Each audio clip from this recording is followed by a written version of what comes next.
Selamat datang di video ini. Pada video ini, saya akan menyampaikan materi terkait dengan analisis laporan keuangan. Nah, untuk materi ini sudah saya share di Google Classroom, ya. Silakan bisa saudara lihat sambil saudara melihat video ini. Oke, kita langsung saja masuk ke materinya. Untuk yang pertama yang akan saya bahas itu adalah pendahuluan terkait dengan analisis laporan keuangan, ya. Nah, di sini kita akan bahas dulu apa sih yang dimaksud dengan analisis laporan keuangan. Nah, analisis sendiri itu kalau secara umum ya, itu adalah mengamati secara rinci atau detail pada suatu objek. Ya, objeknya bisa macam-macam sih, tapi karena di sini kita membahas tentang laporan keuangan, maka objek yang kita tuju itu adalah laporan keuangan. Nah, kalau misalnya diberikan contoh gitu ya, analisis itu misalnya saudara itu baca surat kabar. Kemudian di dalam surat kabar tersebut ya, itu ada berita misalnya terkait dengan adanya kompetisi mahasiswa akuntansi secara nasional gitu ya. Nah, lalu saudara baca dari awal sampai akhir. Kemudian ya setelah saudara membaca ya dari awal sampai dengan akhir, saudara nanti tiba-tiba ada yang bertanya gitu ya. Itu berita isinya tentang apa? Ya. Saudara bisa jawab, "Oh, ini adalah berita terkait dengan kompetisi mahasiswa akuntansi secara nasional." Siapa sih penyelenggaranya? Ya, misalnya penyelenggaranya adalah kampus A gitu ya. Kemudian siapa saja pesertanya? Ya, dari berbagai macam, dari ada kampus A sendiri, kampus B, kampus C, kampus D gitu ya. Lalu saudara bisa jawab terkait dengan yang ada di berita tersebut. Nah, maka ketika saudara bisa menjawab, baik itu secara langsung gitu ya, maka secara langsung juga saudara itu sudah melakukan yang namanya analisis. Saudara tahu siapa penyelenggaranya, saudara tahu lokasinya misalnya di mana, saudara tahu siapa pesertanya gitu ya. Itu berarti secara tidak langsung saudara itu sudah melakukan yang namanya analisis. Tapi analisis di sini itu adalah analisis yang ada di berita atau di surat kabar gitu ya. Nah, kembali lagi kalau misalnya yang dimaksud di dalam materi ini itu adalah analisis laporan keuangan. Maka untuk langkah pertama yang menganalisis laporan keuangan itu adalah membaca dulu. Saudara bisa membaca laporan keuangan ya. Saya yakin dari semua ya itu sudah pernah paling tidak melihat laporan keuangan. Nah, kalau misalnya saudara pengen tahu laporan keuangan itu seperti apa, silakan saudara bisa kunjungi websitenya BI ya. Di sana akan ada banyak sekali contoh laporan keuangan, bukan contoh sih, laporan keuangan perusahaan publik gitu ya. Saudara bisa baca di sana. Kalau misalnya ditanya apakah ini menarik, ya bagi sebagian orang ini pasti akan tidak menarik karena isinya mayoritas itu adalah angka. Namanya juga laporan keuangan gitu ya. Pasti mayoritas itu adalah angka. Tetapi mungkin bagian dari kalian juga itu pasti akan merasa tertarik ya interest terhadap laporan keuangan.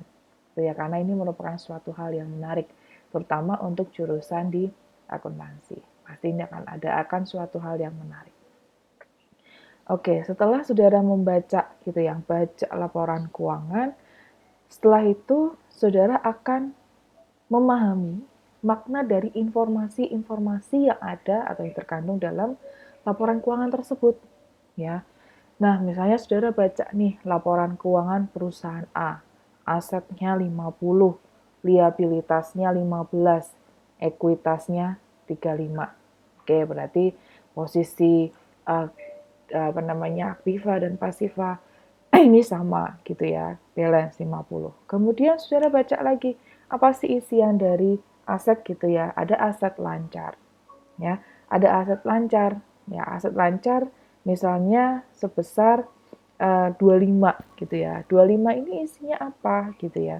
25 ini misalnya 10 itu adalah kas ya, kemudian 10 lagi itu adalah piutang, lalu 5 lagi itu adalah persediaan. Nah, setelah udah baca ini ya.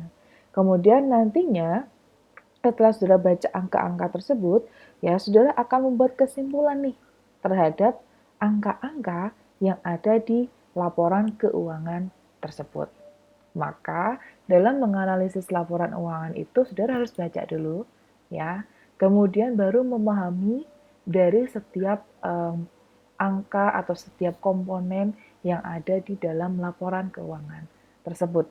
Sehingga dari laporan keuangan tersebut saudara bisa menceritakan kembali nantinya, menyimpulkan kembali nantinya ya, apa saja yang ada di dalam laporan atau informasi yang terkandung di dalam laporan keuangan tersebut. Ya. Oke. Kemudian selanjutnya kita masuk ke slide selanjutnya. Kita masuk ke contoh. Ini contoh laporan posisi keuangan ya. Ini contoh sederhana ya. Kalau nanti saudara lihat di laporan keuangan, laporan posisi keuangan yang sebenarnya angkanya tidak sesederhana ini, tapi ini adalah sederhananya, ya. Nah, laporan posisi keuangan ini dulunya, kalau misalnya saudara pernah membaca gitu ya, laporan posisi keuangan ini dulunya sebelum IFRS itu disebut sebagai raca. Ya, nah setelah ya, saat IFRS ini sebutannya itu bukan lagi neraca tetapi adalah laporan posisi keuangan. Ya. Nah, laporan posisi keuangan ini adalah laporan yang memang berisi terkait dengan kondisi keuangan dari suatu perusahaan. Ya. Di posisi sebelah kiri ini ada aset lancar, ada aset tidak lancar, kemudian ada total aset gitu ya. Nah, di sini akan menunjukkan aset, ya ini aset, kemudian ini ada sumber dana pada suatu titik atau suatu tanggal tertentu gitu ya. Jadi kondisinya pada suatu tanggal tertentu. Ya. Nah, di sini ada aset lancar, dan sisi kirinya adalah harta, kemudian sisi kanan ini adalah sumber, yaitu dari liabilitas 400, ekuitasnya 600, maka totalnya adalah 1000. Ya.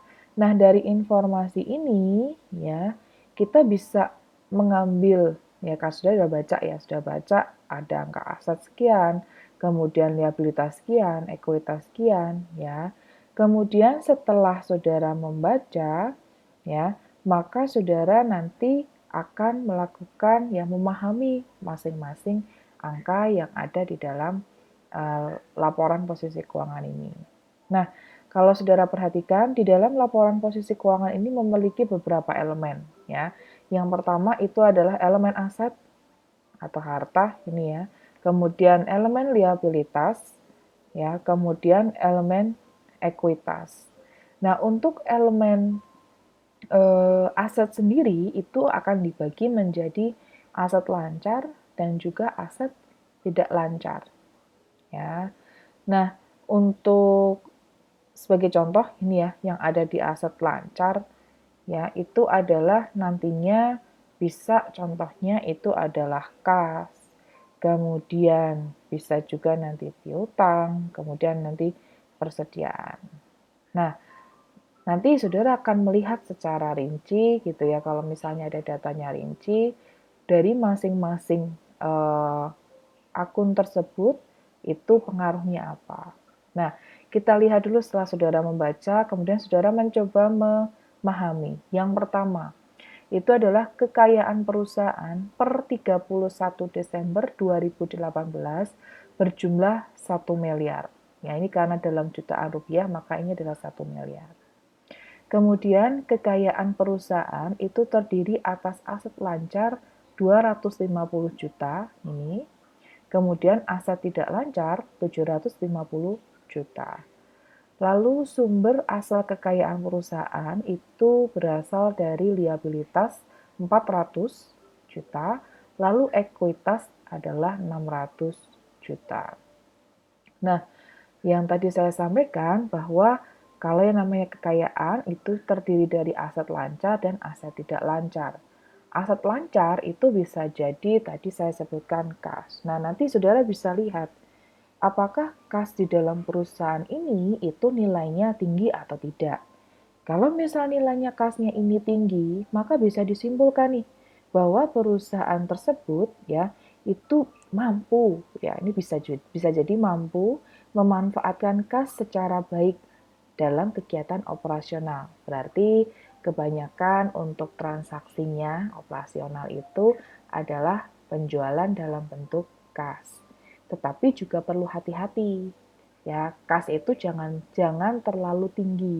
Kenapa? Karena berarti perusahaan itu akan ya namanya akan mengalami kerugian, tapi bentuknya itu adalah kesempatan dalam menginvestasikan dana, ya. Nah, jadi karena apa? Karena dananya terlalu banyak yang menganggur, ya sehingga kalau yang namanya kas itu jangan terlalu tinggi, jangan terlalu rendah, ya jangan terlalu tinggi, terlalu rendah. Kenapa? Karena ada plus minusnya. Ya, kemudian misalnya juga bisa sudah nanti lihat piutangnya tinggi atau rendah.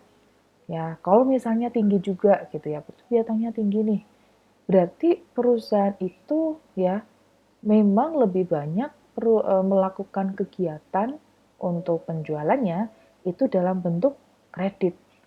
Tetapi perlu diwaspadai juga ya bahwa kalau misalnya terdapat peningkatan gitu ya untuk piutang, maka perusahaan ini bisa dikatakan masih butuh atau memiliki kemampuan yang kurang baik dalam melakukan penagihan piutang.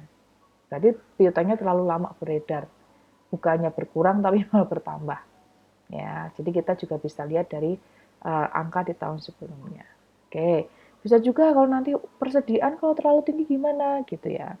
Kalau persediaannya terlalu tinggi berarti perusahaan itu ya itu belum mampu ya, belum secara efisien ya melakukan kegiatan penjualan belum secara maksimal. Jadi barang itu terlalu banyak yang masih menganggur di dalam gudang. Nah, contoh-contohnya nanti kalau misalnya memahami itu adalah seperti itu. Ya, bisa kita dari yang umum dulu, kita lihat angkanya aset lancarnya sekian, di aset tidak lancarnya sekian, kemudian total asetnya sekian. Baru setelah itu nanti mengerucut ke arah yang lebih khusus. Ya, itu contoh untuk memahami, untuk menganalisis laporan keuangan. Ya. Nah, ini untuk laporan posisi keuangan. Selanjutnya, ya, itu adalah laporan laba rugi, ya. Untuk laporan laba rugi itu adalah laporan yang memang berisi kegiatan hasil kegiatan ya dari operasi suatu perusahaan. Nah, di sini perlu digarisbawahi juga bahwa yang namanya laporan laba rugi ini mengacu kepada masing-masing jenis perusahaannya ya. Kita ada perusahaan jasa, ada perusahaan dagang, ada perusahaan manufaktur ya. Maka untuk perusahaan-perusahaan jenis tertentu ya ini nanti laporannya juga akan sedikit berbeda gitu ya. Nah, kalau untuk perusahaan manufaktur itu nanti berarti kegiatannya itu kan lebih banyak memproduksi barang yang mentah menjadi barang yang jadi. Ya, mungkin nanti ada beberapa elemen yang berbeda di dalam laporan laba rugi. Lalu untuk perusahaan barang atau barang dagang gitu ya. Itu adalah memang perusahaan tersebut itu tidak melakukan pengolahan, jadi hanya melakukan penjualan ya tanpa merubah wujudnya sama sekali. Ya, seperti contohnya supermarket gitu ya, cuman beli barang kemudian dijual kembali. Nah, di sini nanti mungkin ada sedikit perbedaan gitu ya nanti di dalam penyajian laporan laba rugi, tapi nanti akan kita bahas di pertemuan selanjutnya. Nah, di dalam laporan laba rugi ini ya, karena namanya di sini adalah berisi hasil kegiatan operasi perusahaan, maka ini isiannya itu adalah satu siklus periode, ya, bukan menunjukkan satu tanggal tertentu. Maka di dalam penulisan waktu di sini untuk tahun yang berakhir pada tanggal sekian. Berarti ini menunjukkan satu periode, gitu ya. Nah, di dalam laporan laba rugi ini ya biasanya kalau misalnya kita melihat contohnya di sini ada penjualan ya, kemudian ada beban pokok, kita selisihkan, maka ketemu laba kotor, kemudian ada beban operasi, diselisihkan lagi, ketemu laba operasi, kemudian ada beban di luar operasi, kita kurangkan, maka ketemu laba sebelum pajak. Lalu dikurangkan dengan beban pajak penghasilan, maka ketemu laba di tahun berjalan atau laba setelah pajak. Nah, kalau di dalam laporan laba rugi, laporan laba rugi itu yang kita soroti biasanya di orang yang membaca laporan laba rugi, yang disoroti itu adalah yang pertama pasti laba. Labanya berapa di tahun itu. Yang kedua adalah berapa besarnya penjualan. Ya. Lalu yang ketiga itu adalah berapa beban yang dikeluarkan. Ya. Untuk di laporan laba rugi, 3 hal ini yang disoroti. Oke, kita lihat di dalam setelah saudara membaca, lalu saudara akan mencoba menyimpulkan. Yang pertama itu adalah jumlah laba yang berhasil diperoleh pada tahun 2018 itu adalah 200 juta. Ya, maka saudara perhatikan, yang disoroti pertama itu adalah laba tahun berjalan itu adalah 200 juta. Ya. Kemudian selanjutnya itu adalah jumlah volume penjualan yang berhasil dicapai itu adalah 1 miliar. Berarti ini terkait dengan penjualan, ya, yaitu adalah nilainya sebesar 1 miliar. Ya. Selanjutnya adalah jumlah beban yang harus ditanggung atau dikeluarkan tahun 2018 itu adalah sebesar 900 juta. Nah, 900 juta itu terdiri dari apa saja? Yang pertama itu adalah beban pokok penjualannya, 550 juta, kita lihat ya. Oke, 450 juta, ini kita revisi ya, 450 juta. Kemudian, ini 900 ya, ini 800, maaf saya ganti, di sini 450. Oke, 450 juta. Kemudian ditambah beban operasi sebesar 250 juta. Kemudian ada beban di luar operasi, ya ada bunga 25 juta dan beban pajak penghasilan 75 juta. Ya. Maka kalau kita lihat di laporan berarti dari 450 ditambah 250 ditambah 25 ditambah 75 sehingga total dari beban yang dikeluarkan di periode tahun 2018 itu adalah 800 juta. Nah, ini adalah contoh saudara bisa memahami apa saja yang terkandung di dalam laporan laba rugi. Oke, kemudian kita lihat selanjutnya adalah laporan arus kas. Nah, untuk laporan arus kas ya itu sama karena dia menunjukkan kondisi dari cash flow dan cash inflow pada satu periode tertentu, maka di sini untuk tahunnya atau untuk penunjukan waktu itu adalah tahun yang berakhir pada tanggal sekian. Ya, ini berarti menunjukkan satu periode. Nah, ini ada 3 aktivitas, yaitu adalah arus kas dari kegiatan operasi, kemudian arus kas dari kegiatan investasi, lalu ada arus kas dari kegiatan pendanaan. Nah, ini yang 3 jenis kegiatan ini yang biasanya ada di laporan arus kas. Ya, nah dari laporan arus kas ini, maka bisa disimpulkan, di sini kita lihat ya, saudara baca laporan arus kasnya, arus kas kegiatan operasi ini bertambah 60, kemudian arus kas kegiatan investasi berkurang 200 ya, 200 juta. Kemudian arus kas kegiatan pendanaan itu 150, sehingga kenaikan kas di periode tersebut itu adalah 10 juta.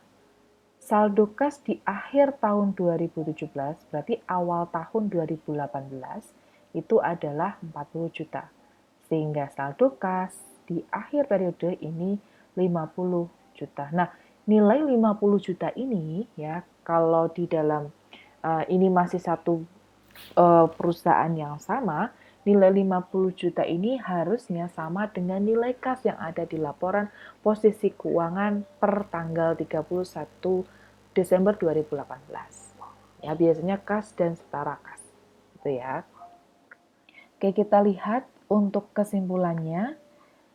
Yang pertama, itu adalah jumlah kas yang diterima perusahaan pada tahun 2018 sebesar 60 juta dari kegiatan operasi dan 150 juta dari kegiatan pendanaan ya. Nah, ini berarti ada kas masuk yaitu dari pendanaan dan juga operasi ya.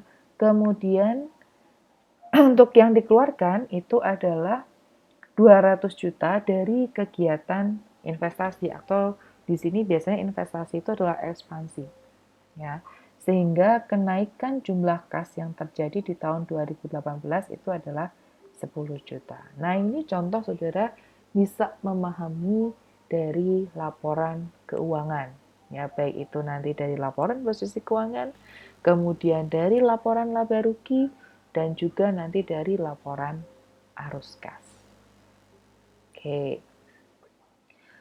Selanjutnya itu adalah tujuan dari analisis laporan keuangan.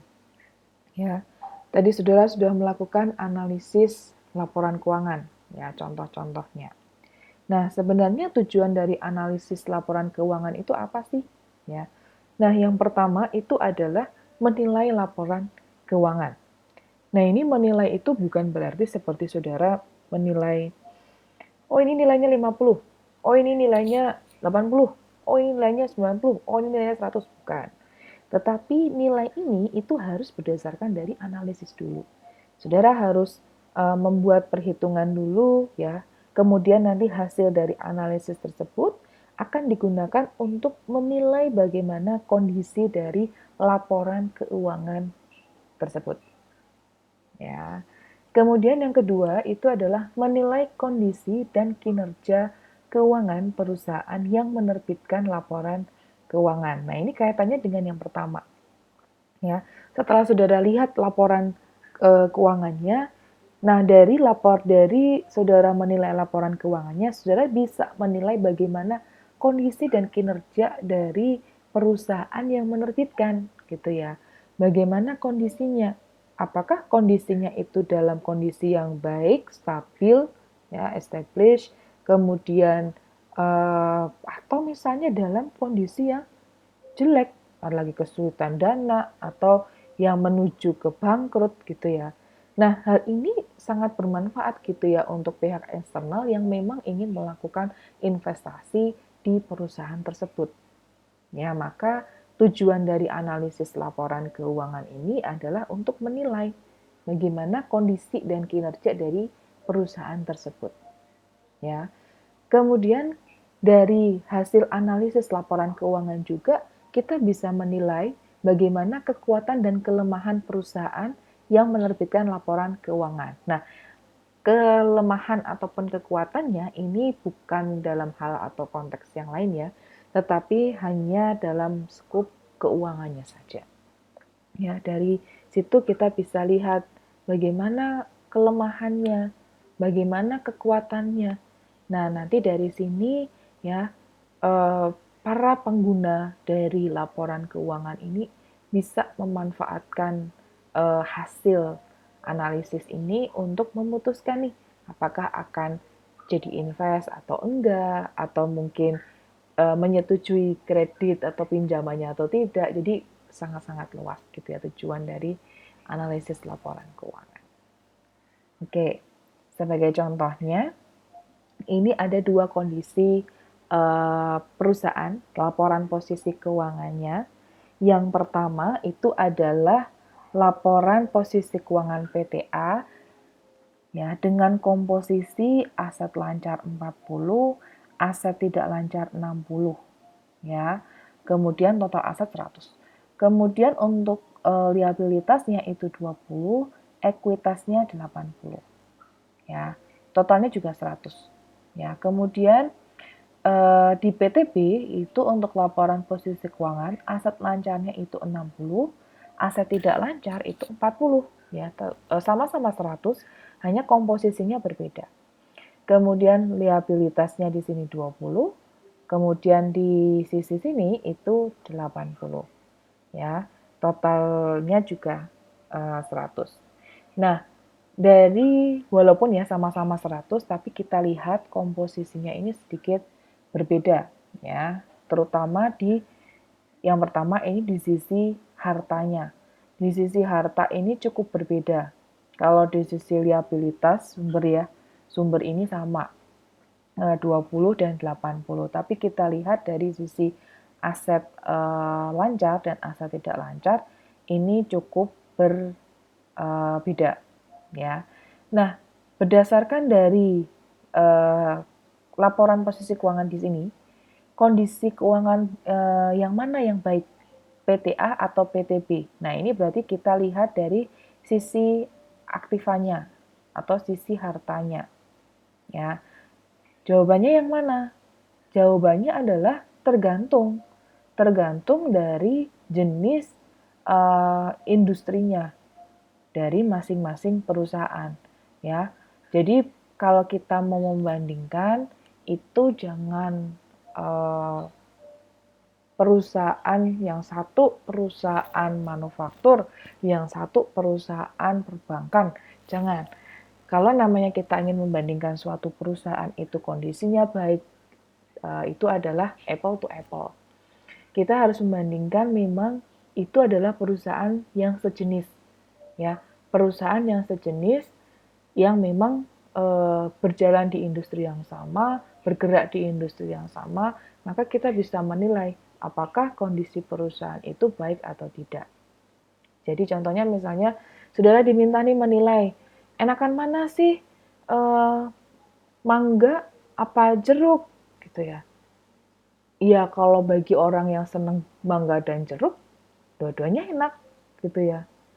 Dua-duanya enak, mangga dan jeruk enak gitu ya. Tapi kalau mau membandingkan, ya misalnya ini mangga A, mangga B, sama-sama mangga-mangga, sama-sama mangga harum manis. Tapi mana yang lebih enak? Pohon mana yang lebih enak? Gitu ya. Jadi kalau kita membandingkan, jangan dengan sesuatu hal yang berbeda. Berbeda jenisnya gitu ya, berbeda jenis. Nah, kalau misalnya ini adalah kondisi perusahaan jasa, ya, kondisi perusahaan jasa, maka kondisi dari keuangan PTB itu jauh lebih baik. Ya. Jadi kalau untuk jasa ini PTB itu jauh lebih baik.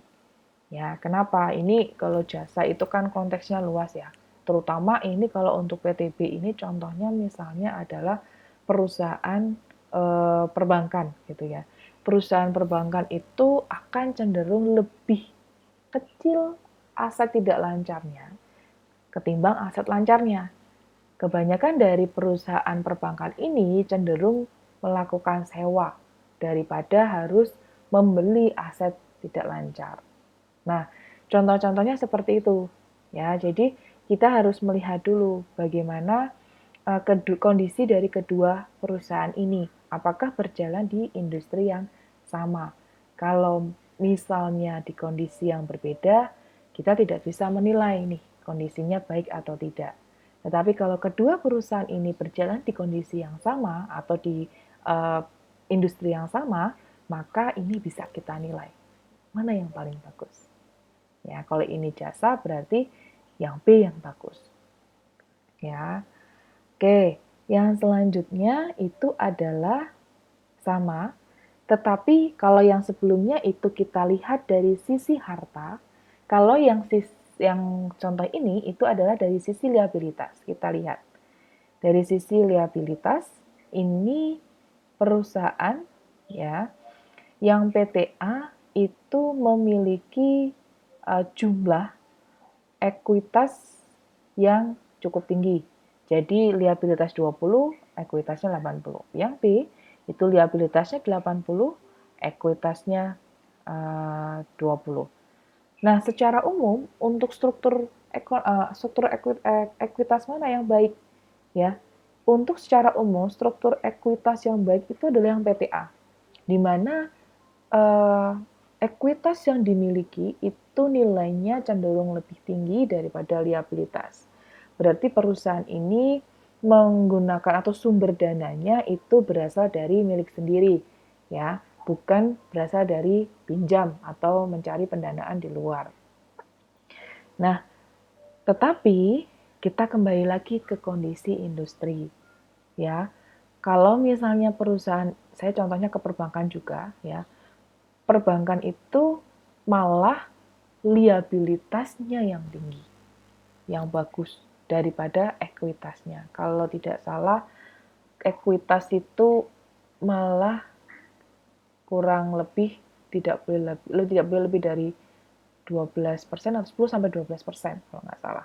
Sisanya itu liabilitas. Kenapa? Kalau namanya perbankan berarti lebih banyak menampung eh, kewajiban ya, tabungan dari nasabah, deposito, itu masuknya ke liabilitas. Maka komposisinya itu adalah lebih besar liabilitasnya. Nah, ini lagi saya bilang, maka lihat dulu ya perusahaan yang akan kita bandingkan ya. Karena ini secara umum yang bagus ya yang PTA. Karena komposisi struktur ekuitasnya itu cenderung lebih tinggi. Berarti perusahaan mendapatkan dana itu dari kepemilikan sendiri. Gitu. Oke, yang selanjutnya adalah laporan laba rugi. Ya, untuk laporan laba rugi kita bandingkan juga. Kita lihat PTA dan PTB. PTA dan PTB sama-sama memiliki penjualan 100. Lalu beban pokok untuk PTA 55, beban pokok PTB 50. Laba kotor 45 50 ya. Kemudian beban operasi untuk PTA 25, PTB 20, laba operasi 20 untuk PTA, laba operasi 30 untuk PTB. Beban bunganya 5 untuk PTA, kemudian beban bunganya 20 untuk PTB. Kemudian laba sebelum pajaknya ya itu adalah 15 untuk PTA, laba sebelum pajaknya 10 untuk PTB. Kemudian pajak penghasilannya ya 6 untuk PTA, pajak penghasilannya 4 untuk PTB. Kemudian laba setelah pajak untuk PTA 9, PTB itu 6. Nah, berdasarkan dari laporan laba rugi ini, kemampuan yang mana, PT yang perusahaan yang mana, yang menghasilkan labanya ya, yang baik. Jadi, kemampuan menghasilkan labanya yang baik itu yang mana? PTA atau PTB? Ya, kalau kita lihat secara sepintas, pasti jawabnya akan PTA dong, karena laba setelah pajaknya adalah 9.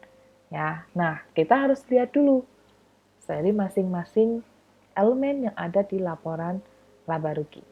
Oke, yang pertama kita lihat ya, kalau secara umum, kalau sudah lihat secara kasar, pasti pilihnya PTA. Tetapi sebenarnya adalah PTB. Kenapa? Karena PTB, kalau saudara perhatikan, laba kotornya, ini laba kotor, dibandingkan dengan PTA itu cenderung lebih tinggi. Ya, berarti apa? Berarti walaupun sama-sama 100 ya untuk penjualan, beban pokoknya saudara perhatikan. Di sini beban pokoknya dari penjualan dari PTA itu adalah 55. Kemudian beban pokok dari PTB itu 50. Berarti PTB ini ya itu bisa lebih efisien ya dalam mengelola bebannya. Ya, berarti kemampuan mengelola bebannya ini baik di PTB. Sehingga laba kotornya itu tinggi 50. Lalu kita lihat laba operasinya juga sama. Laba operasi di sini 20, yang di sini 30 ya. Nah, ini berarti kalau kita lihat lagi kembali ke atas, beban operasinya itu cenderung lebih rendah yang PTB. Berarti kemampuan PTB dalam mengelola beban operasinya itu cenderung lebih efisien dibandingkan PTA. Ya, walaupun saudara lihat di bagian bawah beban bunganya itu cukup tinggi, ya, karena beban bunga ini kan timbul dari pinjaman yang dilakukan oleh PTB, ya, di luar kegiatan operasi ya berarti. Berarti kegiatan operasi yang dilakukan PTB ini cukup lebih efisien dibandingkan PTA, gitu ya. Oke, kemudian saudara lihat terkait dengan laba kotor dan juga laba operasi, ya. Tadi saya juga sampaikan untuk laba setelah pajak pada PTB ini juga lebih kecil ya daripada PTA, ya. Nah, tapi hal ini bukan disebabkan karena perusahaan itu tidak mampu ya atau ketidakmampuan perusahaan gitu ya dalam melakukan kegiatan operasinya, tetapi karena beban bunganya. Yang seperti yang tadi saya sampaikan bahwa beban bunga yang dilakukan atau yang dikeluarkan oleh PTB itu nilainya lebih tinggi daripada PTA. Ya, nah hal ini disebabkan karena adanya kegiatan pendanaan atau utang, ya, yang menjadikan PTB itu harus menanggung beban yang lebih besar dibandingkan PTA yang hanya 5 saja. Ya, jadi kalau kita melihat labanya ini rendah, tetapi kita lihat dulu apakah perusahaan ini sebenarnya mampu tidak dalam melakukan kegiatan operasinya, atau malah labanya tinggi, tetapi sebenarnya perusahaan itu eh, tidak mampu gitu ya, bukan tidak mampu sih, apa ya namanya, lebih ke arah tidak terlalu efisien dalam melaksanakan kegiatan operasinya, gitu ya.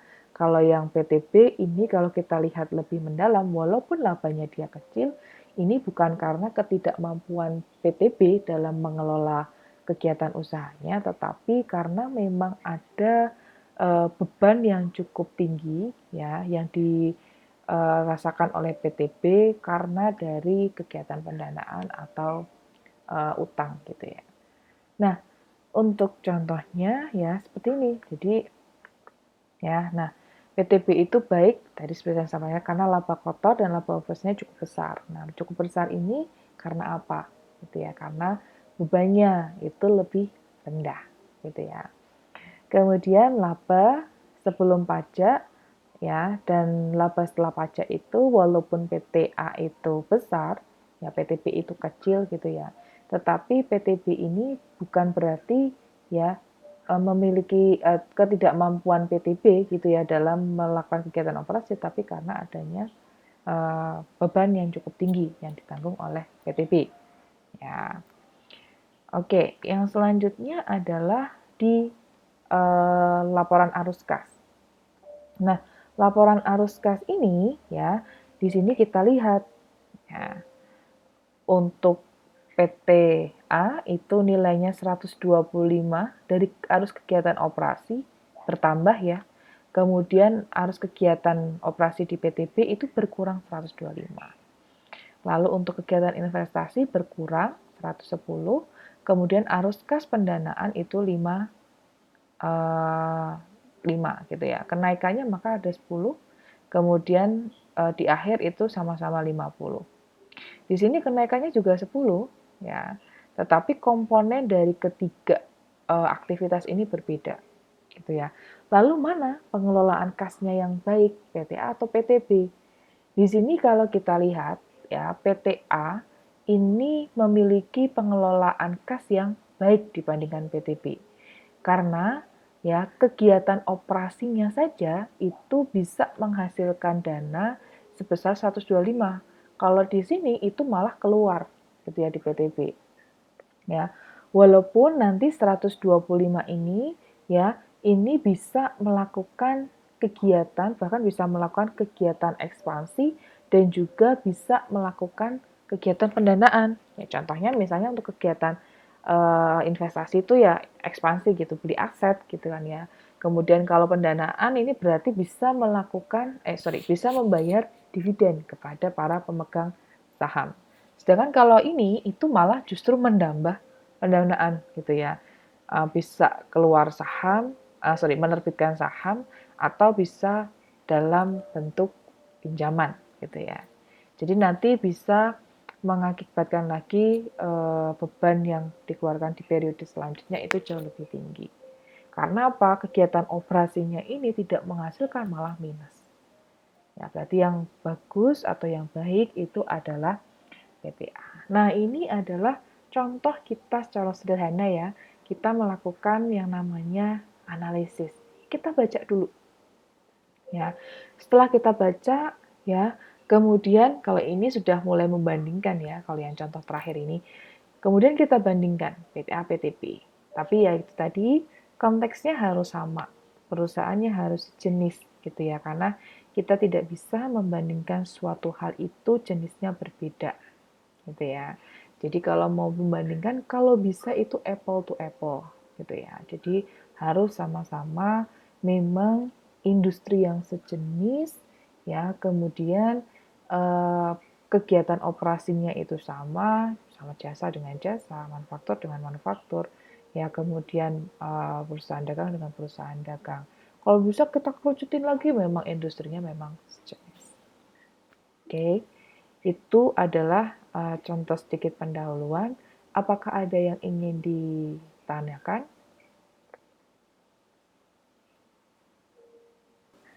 Demikian untuk video kali ini. Jika ada yang ingin ditanyakan, bisa komen di bawah. Teruntuk mahasiswa saya, jika ada yang ingin ditanyakan, bisa kontak di WA. Semoga apa yang saya sampaikan ini bermanfaat. Sekian dan sampai jumpa.